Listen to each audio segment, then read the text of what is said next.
Hello, and welcome to Radio Free America. So, Ethan All Lives Matter Klein finally released his content nuke on Hassan Piker, and I'm not going to address the whole thing. It's an hour and 43 minutes long. I'm just going to address the beginning part, the anti-communist McCarthyist part. And I guess I'm wearing the wrong hat. Let's get into it. The thing is, there's something kind of scary brewing in America. Communism. Excuse me, what?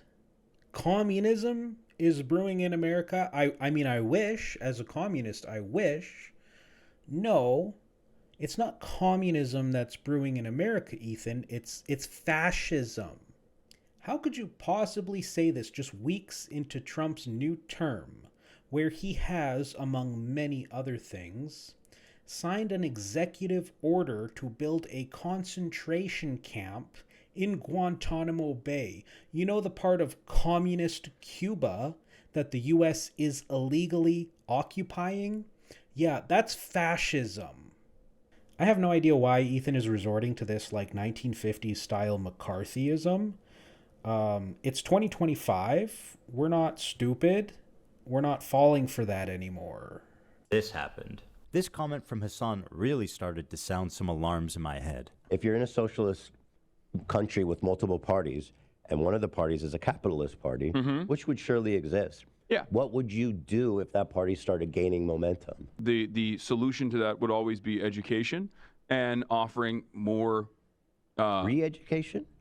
re-education, certainly, yeah. There should be an enforcement mechanism, and in that enforcement mechanism, I think like rehabilitation, which would include re-education as well. If putting capitalists in re-education camps isn't disturbing enough... I'm sorry, what? Where did he say the word camp there? He didn't say that. He just said the word re-education. You can re-educate people without throwing them into camps. See, this is the McCarthyism I'm talking about. Ethan is using these CIA-style scare words to try to put his impressionable viewer base off of the idea of communism, which is absurd. And yes, if a group of people exist who wish to continue the subjugation that capitalism derives off of, those people should be taught that it is wrong. They should not have a say in that. We're talking about exploitation here. If there are people in a society who want to continue exploitation, they should be prevented from doing so. I started to notice that Hassan was carrying a lot of water for communist states' war crimes and genocides. What do you call Crimea? I call it a part of Russian territory, bitch. Ethan, Russia is not communist. Russia used to be communist. They haven't been communist for decades now. Russia is capitalist. What are you talking about? How do you not understand these very basic things? Do you know what communism is? You're talking about it here. Why didn't you try to define it? Tibet was literally a fucking feudal slave mandate autonomous zone. China did them a favor. That was one. I mean, in America, when I say something like this, people get very upset. You know, we talk about the Dalai Lama saying "suck my tongue" or whatever, but that's not far from the norm in fucking normal Tibetan existence before the Communist Party came in and took China unilaterally took over Tibet. These are their culture. They basically are trying to, homogenize the culture. If your culture, they're trying to spoil the religion and the identity. The part of feudal warlords and slavery, abolishing that, yes, I do think that is good. No, China did them a favor. Unironically, yes. What China did was at the request of Tibetan serfs. These were slaves to their masters.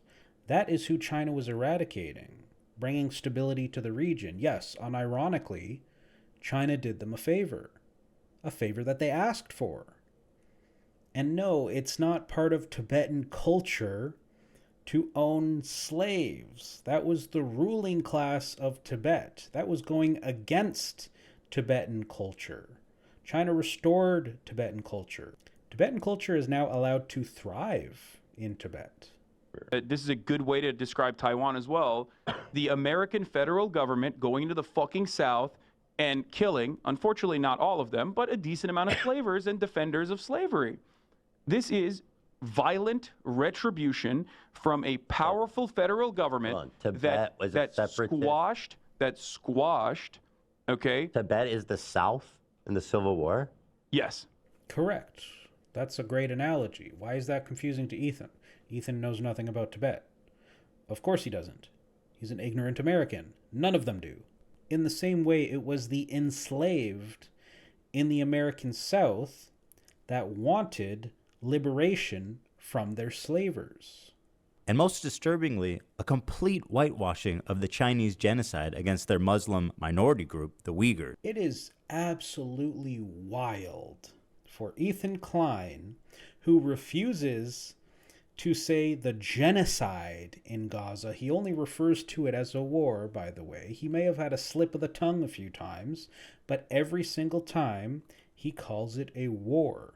That's not a genocide, according to Ethan. But China de-radicalizing the tiny, tiny minority of radicalized Islamic extremist Uyghurs, that's a genocide, apparently. Really, Don't they have Uyghur death camps? Is that? it's not a death camp. They were re-education camps, and they are no longer in operation. Is that according true? to the Associated Press? Okay. There weren't any camps. Like, even Hassan is wrong here. There weren't any camps. They imprisoned some people who had committed terror attacks or were perhaps conspiring to commit terror attacks. It was a very, very small minority, as I said. Hundreds, maybe 1,000 or two. Then they also had vocational schools. These are just schools. They're mandatory, just like the schools are in your country. But yeah, they're schools. Now, of course, you might ask, what is the purpose of these schools? They're vocational schools. Well, the reason they're vocational schools is because the people who are attending them are from very remote villages, very underdeveloped villages where they don't have running water or modern medicine. So to integrate into modern society with all of the creature comforts that it brings, they go through a vocational training program that prepares them to enter the workforce, for instance, teaching them Mandarin. The U.S. calls that a cultural genocide. It isn't. It simply isn't. I saw this crazy documentary, and I don't know. I don't know the surrounding narrative or anything about it, but it was about there was doctors in the area. They would be able to procure organs. No, no. I'm telling you, they were in China with. That one is like Shen Yun, Like, Falun Gong. Yes, Hassan is correct here. What Ethan is referring to, the allegations of organ harvesting come exclusively from the Falun Gong cult. Yes, it's a cult. You may have seen posters for the Shen Yun show around your town. They tour the world with this show about China before communism, where they try to convince people that China before communism was like a thriving nation, when of course they ignore the foot binding and the feudal times. They're an anti-communist, extremist religious organization, a cult. Just as an example, here is ABC News from Australia. It's a video and an article about the power of Falun Gong. It says, the Falun Gong's creed is truthfulness, compassion, and forbearance, but former practitioners now speaking out are accusing it of practicing dangerous and divisive teachings. Here's a quote. This is a matter of cosmic importance to them that Trump gets reelected, says one member of nearly 10 years who has now left the Falun Gong. They are avid Trump supporters. Another former insider says the movement promotes intolerant teachings which are racist and homophobic. I'm mixed race. I'm quite possibly just homosexual. And those are the two kinds of people that are purportedly causing the end of the world, says ex-devotee Anna, now in her 20s and living on the U.S. West Coast. As a child, Anna was taken by her mother to Falun Gong's U.S. headquarters. Yes, they operate out of the U.S. Dragon Springs, a sprawling but secretive 160-hectare compound in New York State. It was, she says, a world of strange beliefs and intolerance. The leader of Falun Gong claims that race mixing in humans is part of an alien plot to drive humanity further from the gods. They also run a magazine in the West called the Epoch Times, which, again, outwardly praises Trump, but also produces some very deranged media. Here they are reviewing one of their own movies or documentaries, I guess. It says, "One man's journey out of the gay lifestyle into freedom and happiness." Available on Epoch TV, their programming. Unabashed is the story of one man's journey from a life of promiscuity and drugs to one of freedom, abstinence, and joy. Yeah, they're extremely homophobic. Let me show you the rest of this clip that was cut off so I can prove unequivocally that, yes, Ethan is citing the Falun Gong cult. Foreign policy norms that have been mandated by Americans through our mainstream media. Okay, so in short, I think I got my answer on that, which is, you know, the China Tribunal. So here Ethan is trying to pull up a source for his claim. This is later on in the same podcast that clip was from, and he mentions the China Tribunal. Here is the Wikipedia page about the China Tribunal. And here it clearly states the China Tribunal was initiated by the charity ETAC, of which a minority of its committee members are Falun Gong practitioners. The tribunal states that it itself is independent from ETAC. None of the members of the tribunal, counsel to the tribunal, the editor, or the volunteer lawyers working with the counsel to the tribunal is a Falun Gong practitioner or has any special interest in Falun Gong. Do we believe them? Because the China Tribunal was specifically about crimes against humanity against China's Uyghur Muslim and Falun Gong populations. Yeah, this tribunal was nonsense. They didn't provide any proof. They just have hearsay from Falun Gong practitioners and westernized Uyghurs. It's nonsense. And it's inspired by a cult, which Ethan is quoting here.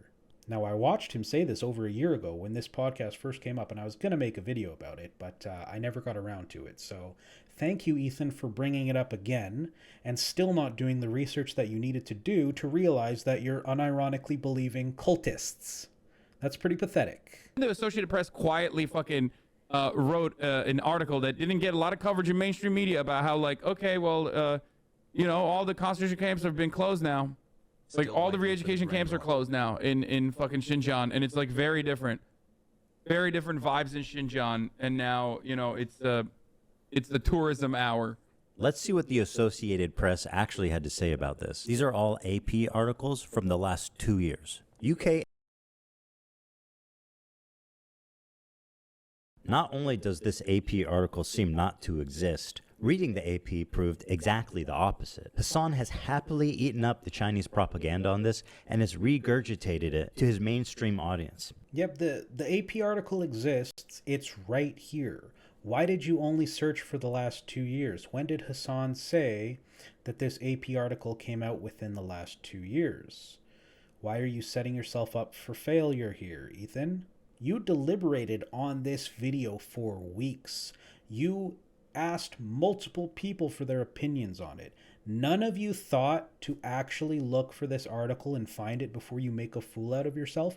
It exists. It's here. It's still on the internet. I don't have to go to some archive to find it. It's right here. I'm showing it to you. Now, here's the thing about this article. It obviously still makes some unfounded claims, being from Associated Press, Western capitalist media. But what we have to do when we're trying to critically analyze China in the West is look past that and understand what it actually means. The razor wire that once ringed public buildings in China's far northwestern Xinjiang region is nearly all gone. Gone, too, are the middle school uniforms and military camouflage, and the armored personnel carriers rumbling around the homeland of the Uyghurs. Gone are many of the surveillance cameras that once glared down like birds from overhead poles, and the eerie eternal wail of sirens in the ancient Silk Road city of Kashgar. They say 4 years after Beijing launched a brutal crackdown that swept up to 1 million or more Uyghurs and other mostly Muslim minorities into detention camps and prisons, its control of Xinjiang has entered a new era. So yeah, this million number is complete nonsense. It's not even remotely true. It's not even close to the truth. And of course, AP doesn't try to cite it. We'll get to that. Yeah, see, the problem is that Hassan is also wrong here because he does call them re-education camps or whatever he wants to call them. There were none, as I said. There were a very, very small amount of radicalized extremist Uyghurs who were imprisoned in prisons, just prisons, not prison camps, they're just prisons. And then there was also a system of vocational schools. These were just normal schools, teaching people how to integrate into modern society. They were mandatory, but they're not like prisons. They're not like camps or whatever Western propagandists want you to think about them. They're just schools. But yes, this AP article exists, and the fact that Ethan couldn't find it is frankly quite embarrassing. I don't know how this made it past the cutting floor. What is wrong with this man? It's so unbelievably clear that he's just trying to push a narrative. He is happily being a little capitalist in his capitalist world, making millions and millions of dollars off of other people's work, and thus has a vested interest in continuing to spread capitalist propaganda about the enemies of capitalism, like communist China. How does this even make sense? It only makes sense if A, he's being paid, or B, he has the political complexities of a 5-year-old. I know America bad is a meme that people laugh at online, but with Hassan, this does actually seem to be the beginning and the end of his analysis. America is bad. America is very bad. And the funny thing about this is, a lot of Western apologists, capitalist apologists, like to try to make this argument. They try to say that people like Hassan's entire ideology boils down to America bad. I'm fine with that. If that is someone's entire ideology, I am perfectly okay with that, because America is bad. America is the most evil regime the world has ever seen, at least since the Nazis. Although in a lot of ways they've surpassed the Nazis with their brutality. They have fought in imperialist war after imperialist war after imperialist war. They are a prison state. They are somehow descending further into fascist when they've been fascist ever since they started their deranged anti-communist crusade. Kind of like Ethan's here, but with a lot more killing. I find it so unbelievably funny to me that Ethan unironically says that Hassan must be paid to be saying these things. The US has a budget of $1.6 billion per year to spread anti-China propaganda around the world. $1.6 billion. There are people being paid to spread propaganda in this instance. It's not the people on Hassan and my side. It's the people on Ethan's side. The people that he's quoting. So I skipped past this part earlier, but let's look into it.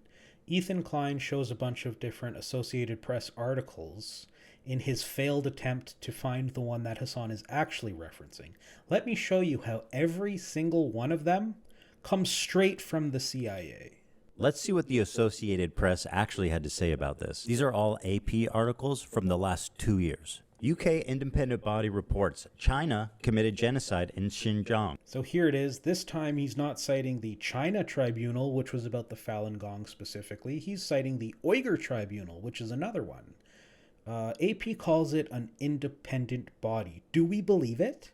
Here is the Wikipedia page now for the Uyghur Tribunal, which again, this is different than the China Tribunal. This is a few years later. And here in the section about creation of the tribunal, they say why it was created. The tribunal was set up in response to a June 2020 request from the World Uyghur Congress, which provided the initial evidence to the tribunal. So who is the World Uyghur Congress? Well, it's a US-funded international organization of exiled Uyghur groups that claims to represent the collective interests of the Uyghur people, both inside and outside of the Xinjiang Uyghur Autonomous Region of the People's Republic of China. The World Uyghur Congress is funded in part by the National Endowment for Democracy, or NED, of the United States. China designates them as a terrorist organization, but we don't need to cite the Chinese government here. Even Wikipedia describes the National Endowment for Democracy as a regime change organization of the US government. They say upon its founding, the NED assumed several former activities of the CIA. Political groups, activists, academics, and some governments have accused the NED of being an instrument of US foreign policy, helping to foster regime change. Both of the founders of the NED admit that it's a CIA cutout. One of them, Karl Gershman, said that the NED was created because it would be terrible for democratic groups around the world to be seen as subsidized by the CIA. The other founder, Alan Weinstein, said, a lot of what we do today was done covertly 25 years ago by the CIA.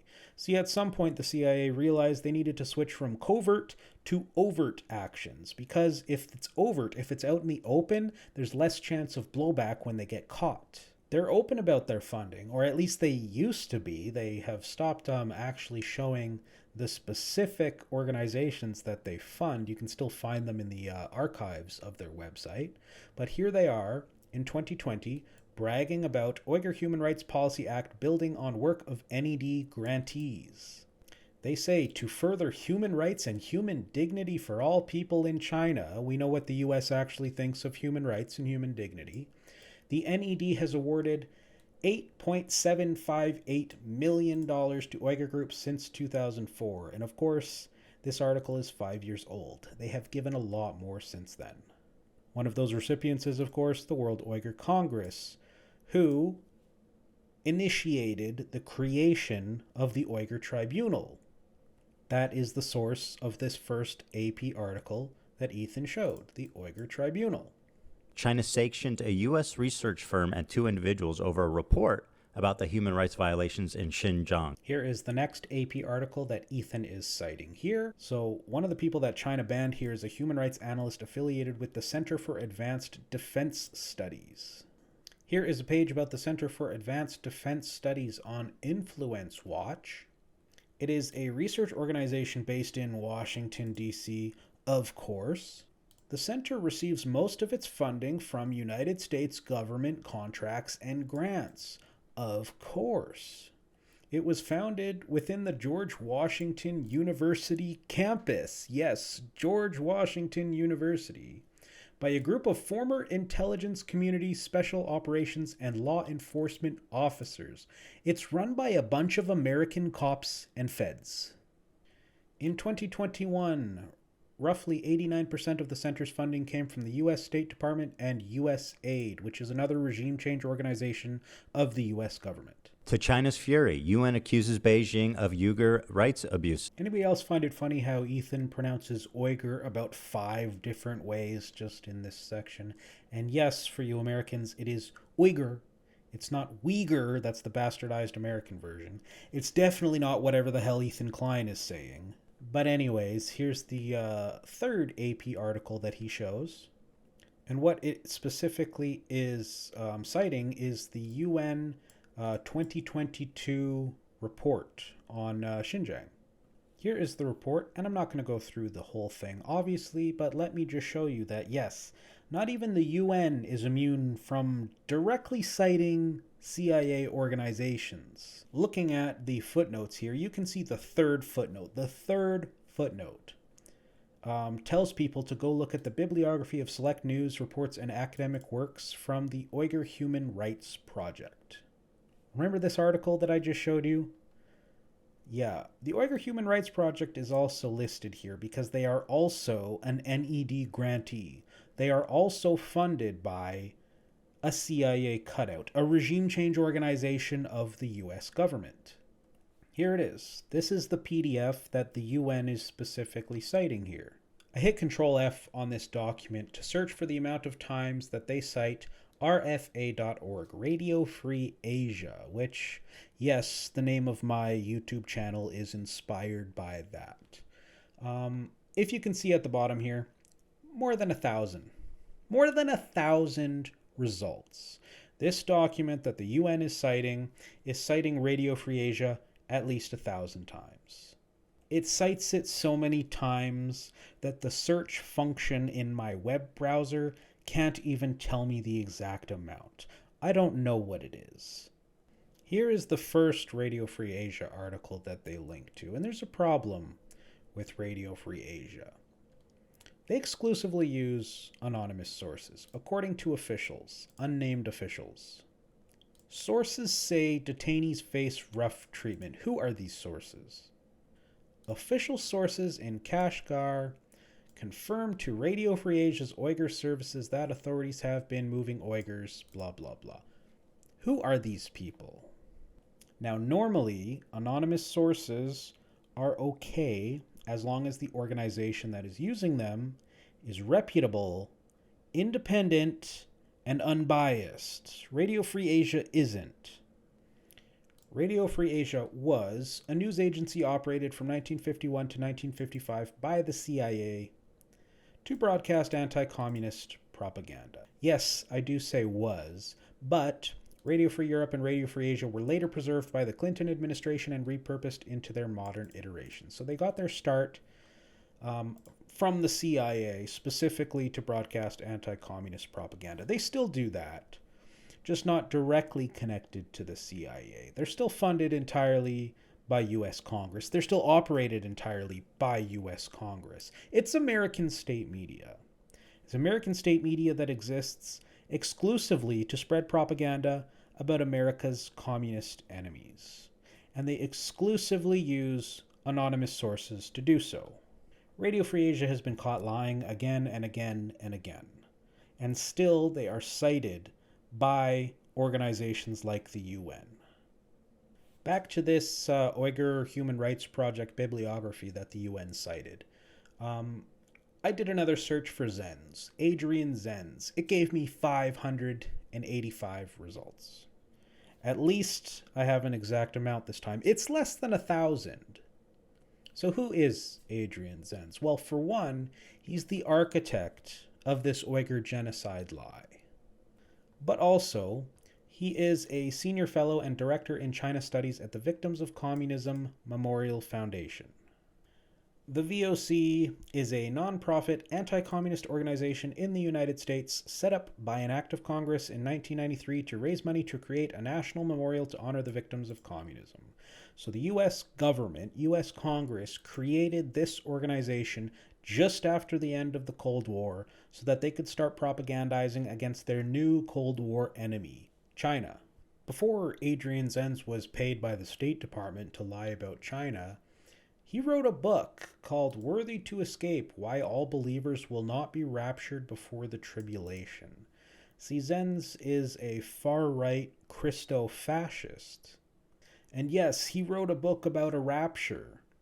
And in it, he states that for the Jews, therefore, the wrath of God will prove to be both a blessing and a curse. He says, according to Scripture, God's refining process will wipe out all unbelieving Jews who refuse to come to Christ. Yeah, this guy wrote a book about how Jews will perish in a coming rapture. And he is widely cited in the West about China.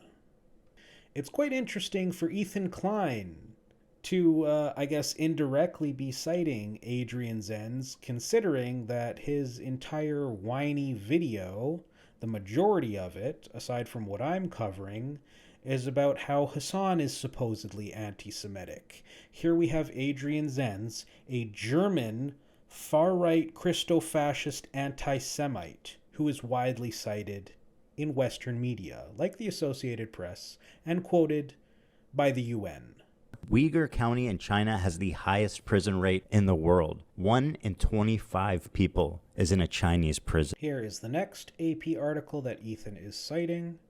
So this specific article is about a list that was supposedly leaked and passed to the AP by Abduweli Ayup, an exiled Uyghur linguist in Norway.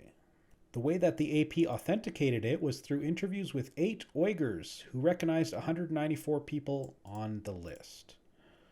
This is something that Western media constantly does. They present some leaked data, they get some random Uyghurs in the West to verify parts of it, and then present it as fact. That's not how this works.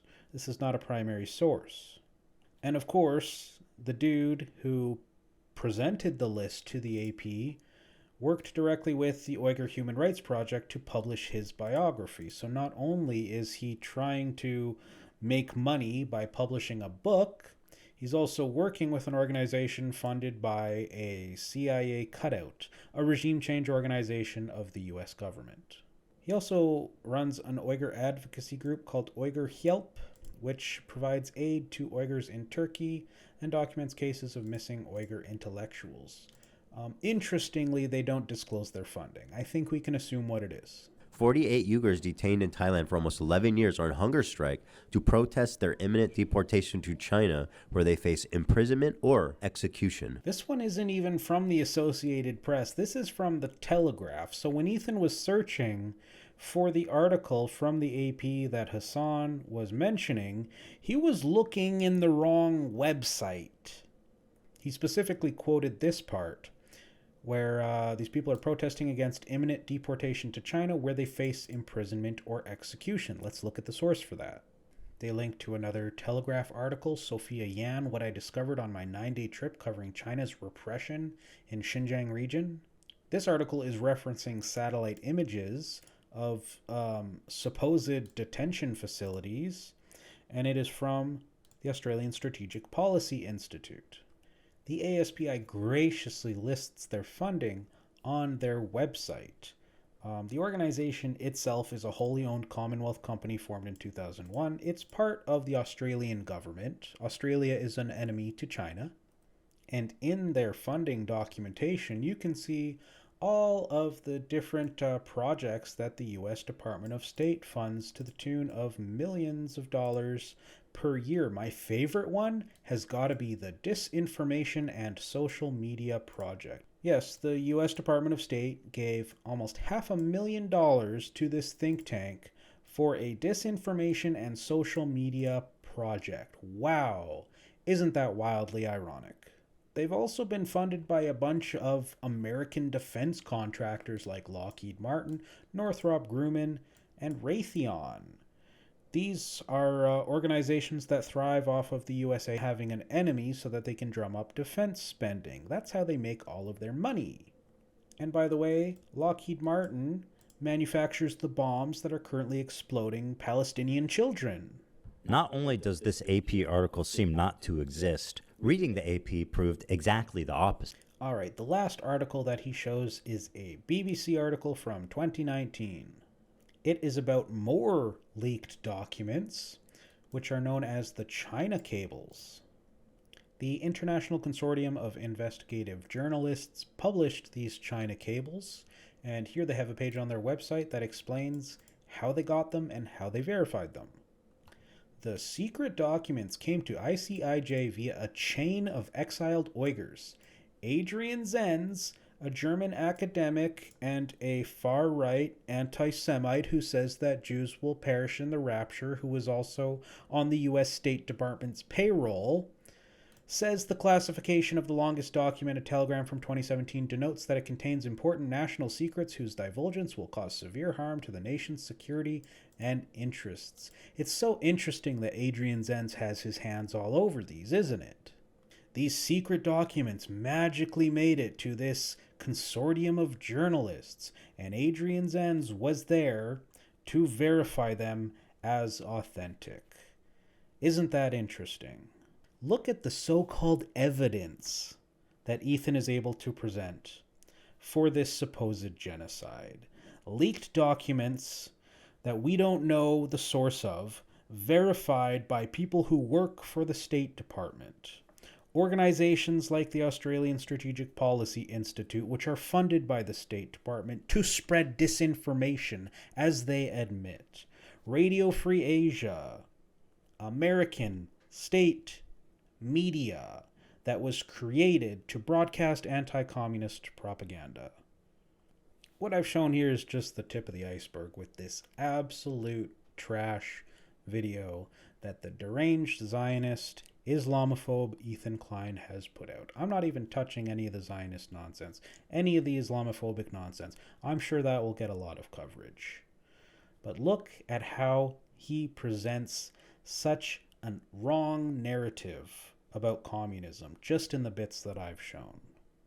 This man is so susceptible to brainwashing by the U.S. State Department, by his the country that he's a dual citizen of, Israel. The man spouts Hasbara, spouts CIA propaganda. He's a self-professed capitalist. He says that communism is infecting America in this video. What a pathetic, driveling mess of a video. If you enjoyed this content, please subscribe to this channel and click the bell for notifications. Hopefully I'll see you in the next one.